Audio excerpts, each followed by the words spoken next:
எப்போ அவரை தெரியும், நான் ஹெல்த் கனெக்ஷன் ஒரு ஜிம் போயிட்டு இருந்தேன். ஓகே. அந்த ஜிம் ஓனர் வந்து திட்டிட்டு இருந்தேன், என்னப்பா எப்ப பார்த்தாலும் ஜிம்ல ஃபீஸே பே பண்ண மாட்டேங்க, சும்மா ஓசியில வந்து ஜிம் இப்படிதான் அவன் பக்கத்துல இருக்க பையன் இப்படிதான் போறான். யாரான்னு பார்த்தா இவன் தான் ஒரு தயாரிப்பாளர். போட்டு சொல்ல அட்டூழியம் பண்ணின்னு இருக்கோம். ஆனா சத்தியமா ஆர்யா ஆடும் போது பணம் கூட ஆடும்ன்ற நம்பிக்கையில நான் கிளம்பிட்டேன். இவனுக்கு இருக்கிற பிரச்சனைக்கு இவன் எப்படி சிரிச்சுக்கிட்டு இப்படி சுத்திட்டு இருக்கானே எனக்கு ஆச்சரியமா இருக்கும். இல்லடா பிரச்சனை அவன் தான். பிரச்சனை அதான் டிக்கெட்ல இருக்கு. ஃபிட்னஸ்க்கு எனக்கு சிவா தான் குரு தெரியும்.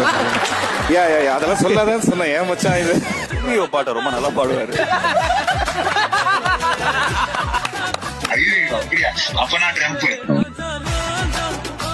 ட்ரெஸ் கொடுக்கும் போது தெரிஞ்சிருக்கும் வெக்கப்படாம போடுவான். அதுதான் கொடுத்துருக்காங்க போல. கோவால கோதுமை தோசை வைக்கிற மாதிரி